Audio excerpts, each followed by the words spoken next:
This is how much my creative agency brought in last year in 2023. Now, I know this might look like a lot, and this is revenue, okay? Actuality, how much I paid myself, how much I was able to bring home, it was this much. How do you make money making content for other people? Well, number one, you have to do and think in terms of one thing and one thing only.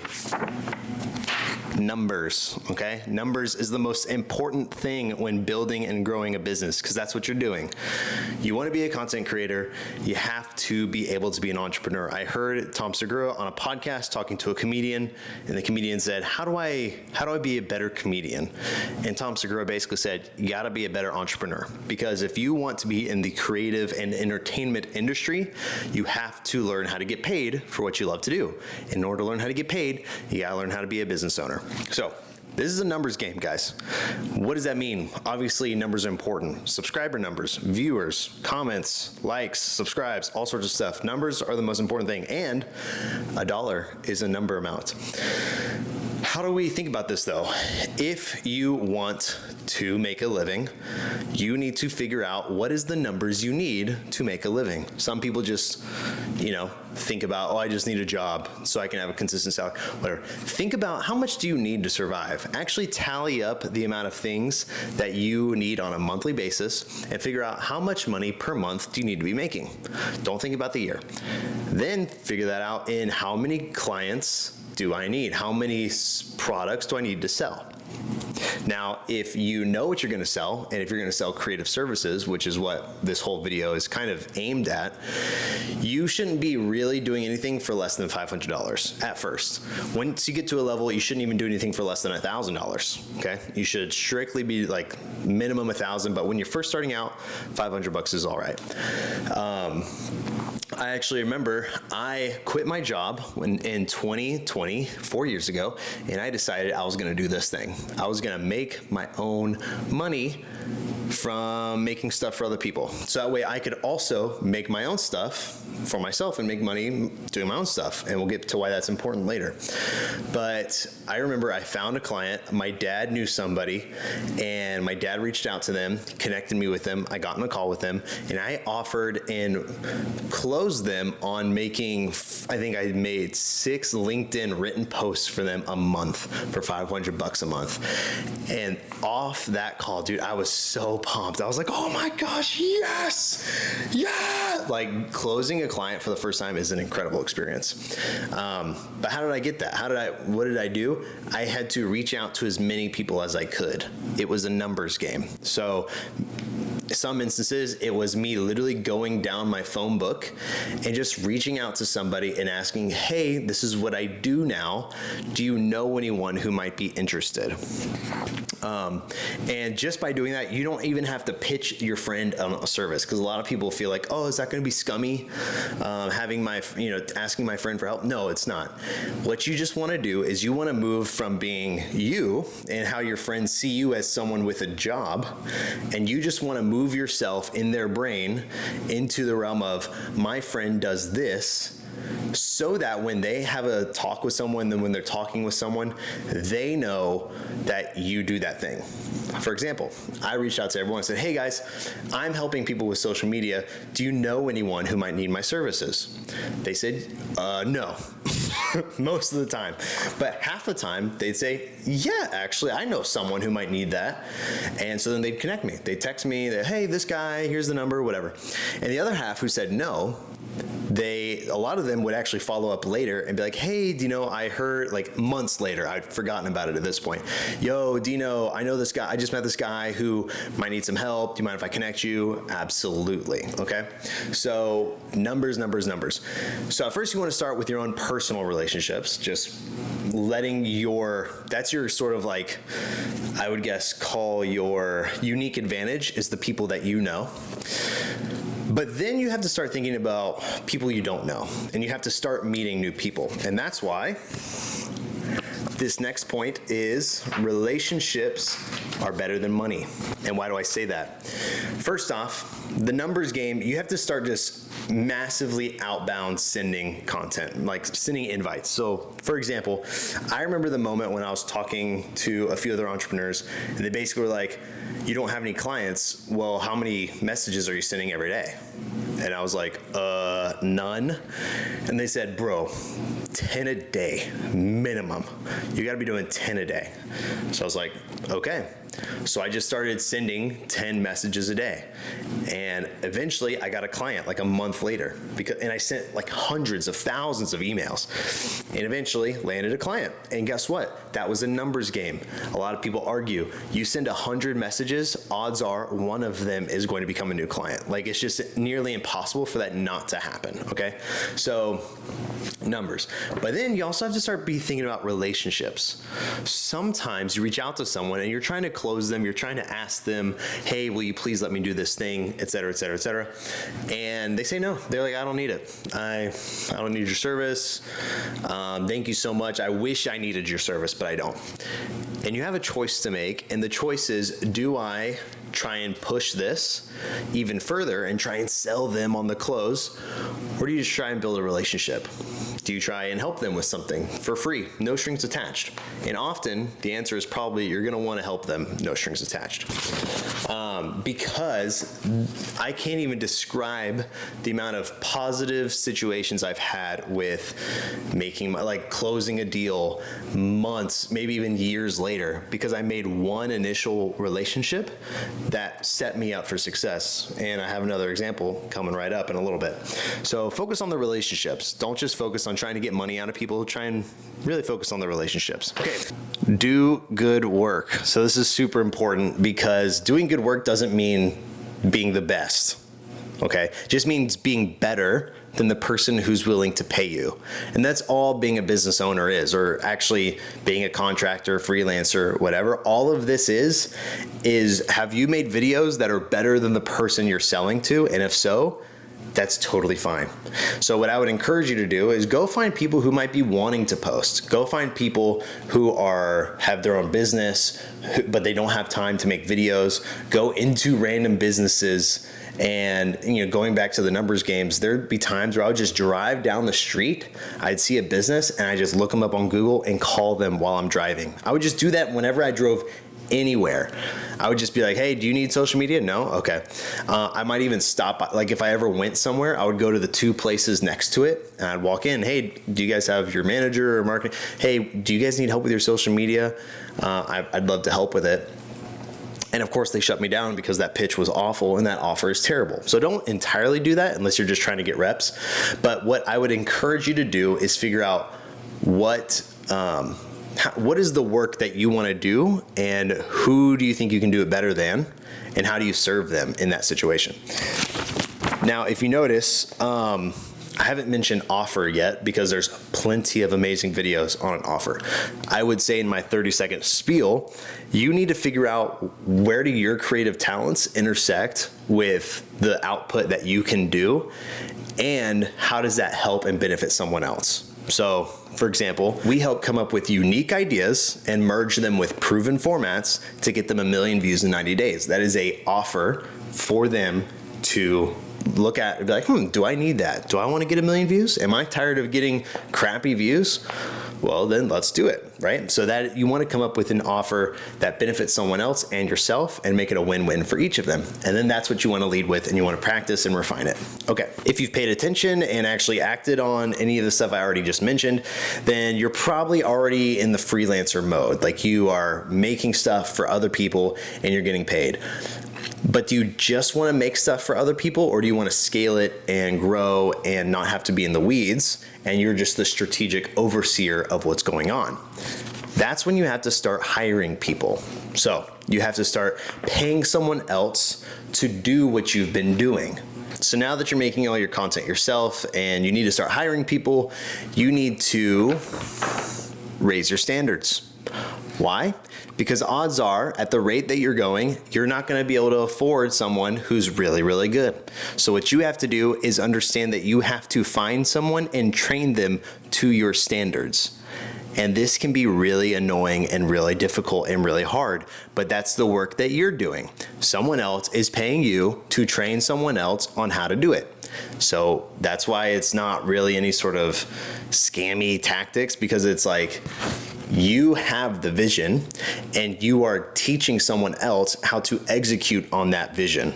That's what someone's paying you for, not for the time spent, but for the expertise. So the higher you raise your standards, the better your team becomes. And honestly, the more you can pay people and the more you can get paid because your standards are so high that you do really, really good work. Notice how that works, huh? Crazy. Something when you're training a team, and especially when you're working with clients, clarity is better than speed. What does that mean? Sometimes and oftentimes, the best way for you to compete with tons of other people is to be fast. We're faster than them. You can stay up all night. And when this is just you, this works because you can book a client, stay up all night to get them something by tomorrow. But when you have other people working for you, you cannot do that anymore because you can't come to your editor unless you're paying them a ton of money. You can't go, hey, I need this by tomorrow, because that's not fair and that's not good leadership. That's not good management at anything. So clarity becomes king. And so what does that mean? You need to start over communicating to your client. Hey, this is the time frame we can get you something. This is what we're expecting. This is what we need from you. Okay, so you're being clear and you're providing them the clarity they need to know what's going on at all times. And guess what? If something goes wrong, something gets messed up, you need to be clear and reach out to them and explain the situation. Hey, you know, this is taking a little bit longer than expected. We were supposed to get it to you by Friday. It's Thursday. We're not going to have it by Friday. We can actually get it to you by Monday, though, if you give us the weekend to work on it. Boom. You were clear. And 9 times out of 10, people are going to be like, that's awesome. Thank you so much for reaching out and letting us know. Barely. If someone freaks out and is like, oh my gosh, I told y'all, don't even worry about it. Just do the work for them, get it done with, and then don't rebook with them. Fire them as a client. It's fine. That's what makes you the boss. Now, when you're running your own business, here's a lesson that I always look to. Kindness wins, okay? There's been so many times when I've been frustrated at someone within my business, internally, at a client, and I've found that the times when I'm frustrated and want to just let it rip, that is not the time to do so. The times where I've sat on it and then responded with kindness, I have walked away with a better situation. There have been times I haven't been nice, and that's never fun. It's okay to be firm, and it's okay to hold people accountable, but you want to do it with love and kindness. Something that I didn't do too well in my early career was I kind of used a screenshot from another situation. Some guy was like, hey, are you editing videos for these people? And it's like, no, but someone on my team has edited videos for them. But that's a whole situation. And it turns out, this is kind of a hard way to explain this, but turns out the guy who I was reaching out to knew the guy that one of my editors had edited for, and knew that the guy he was being edited for didn't approve those videos to be made by this guy, which my editor had been making them to prove that, hey, I would like to work for you. Here's all these videos. And the guy said no. That was a terrible explanation. We're just going to keep moving on. But anyways, that guy was a jerk to me, and I wanted to be a jerk back, but I chose not to, and my business was not destroyed because of that, which was very nice. Okay. We got 2 more things left.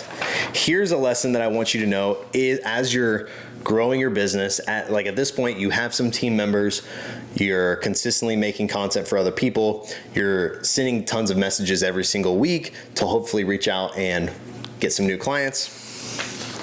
Here we go. The last one is 2 more. Pursue every opportunity. Okay. Sometimes people are going to come at you, especially when you're first starting, and they're going to say, hey, I like that you're doing this, but do you do this instead? When you are just starting out and you have no clear process, you have no idea what you're doing, and you just are scrambling, you want to say yes to every single time someone says, I don't need this, but I need that. Can you do that for me? You say yes. You pursue every opportunity. Why? Because you don't want to ever start saying no to opportunity until it makes so much more sense to stick with the process and systems you've created, okay? For example, and sometimes you might get screwed by these, but it's always good to try, right? I remember 2 years ago, there was this guy named Matt Gray, and there was a certain style of video that was going around, okay? It was like this very lightly animated type of video. And I reached out to him. I said, hey, I could probably edit your videos better, I think, than the ones you've got right now, because they were pretty bad. And he says, hey, I don't need those, but do you do these types of videos? And of course, the immediate answer, I didn't even look at it. I was like, yes, we can do that. And I looked at the video and I was like, okay, I've got to figure out how to do this. So what did I do? I told him, hey, this is how much I can do it for. I just pulled a number out of my butt. And he agreed to it. It was a very low number, okay? And so then I went on Fiverr and I looked for people who could do it at a quarter of the price. And this is why it makes me a little scared, is because a quarter of a price of a low number is not that good. So I was looking and hiring and trying to hire people who weren't that good, okay? And this is why it can be kind of tough sometimes. Overall, the process ended up being terrible, okay? I had to actually lose money because I overpaid someone to finish a video. And then the guy said, okay, we need 8 more of those. And I said, if you want 8 more of those, I need 8 times the price that you charged me. And he said, no, we can't do that. And so I said, okay, well, we're gonna have to end it here. And he went on to get millions of views, huge numbers, big followers. And the guy who continue to do stuff for him, I think he's doing great, and I wish him the best. But I learned a valuable lesson. I learned we don't do those. But I got to meet some really cool people, and it set me up for future success somewhere else, which I'm about to explain to you. The last point, know when to pivot. Some of you might be thinking, Dino, you have this business, but you just got a job somewhere. What does that even mean? Well, I knew when to pivot, okay? So in my time, short form video went from immature to mature. All right, right now it is somewhat of a mature style of video. And nowadays, if you just cut up a podcast clip, those videos aren't gonna do too well. So you can't just do what we've always done, okay? So in my situation, when the market was immature and there was plenty of opportunity, there wasn't as many people doing it, I went hard and I was like, this is what we do, this is how we do it. And we got some clients and we started to grow. And now it's doing pretty well. But within short form video, as a concept, especially for podcast repurposing, which was the service I was offering, AI frankly is going to replace that in a year and a half. And now I think what the pivot should be is you should become a AI podcast editing agency where you use podcast or AI podcast software to edit a podcast. Now, that would be what's called a pivot. So you could do that, or you could go the opposite direction and go into strictly the strategy side of things and the teaching and the education side of things, which is where I'm wanting to head. So, am I still recording? I hope so. Okay. So that is why I took the job. I knew I needed to pivot. So I pivoted out of the needing to edit podcast clips for everyone. And I said, hey, I'm going to double down on the strategy. And so that's what this new job is. And also what I'm going to be offering in my business moving forward. Whew, guys, we did it. Okay. So what I hope that you gain from this is if you want to become a full-time content creator and make content for other people, there is opportunity out there. There is plenty of opportunity for you to go out and find work. There's a way for you to get paid from other people who need it, because right now there are so many people who understand they need content. I don't think we truly understand how many people know they need content, but they just need to figure out how can they do it affordably and at scale. And if you can figure that out, in my opinion, it's using AI and leveraging AI to do that, because you could be a one-man show using tons of AI softwares, or you hire 2 or 3 people to help you with that and you will be golden, okay? But what I truly believe for you out there is if you want to be a content creator, you can do it. You just have to put in the work. You have to go and treat it as a numbers game. You have to be kind. You have to be clear. You have to build relationships. And if you do all of that and you build strong relationships with people, you raise your standards, you teach people well, and you frankly learn how to construct an offer of what you want to do, you can do it. And you know what that means? That means you can be a full-time content creator. That means you can be a full-time content creator without the subscribers, without the sponsorships, and you'll be free to make whatever you want. Hopefully this helps. If you like this, check out one of my other videos where I teach you that. If you want to know something else, if you want to learn something else, hear from my experience that might have struck a chord with you, please drop a comment, let me know, and hopefully I'll see you in the next one.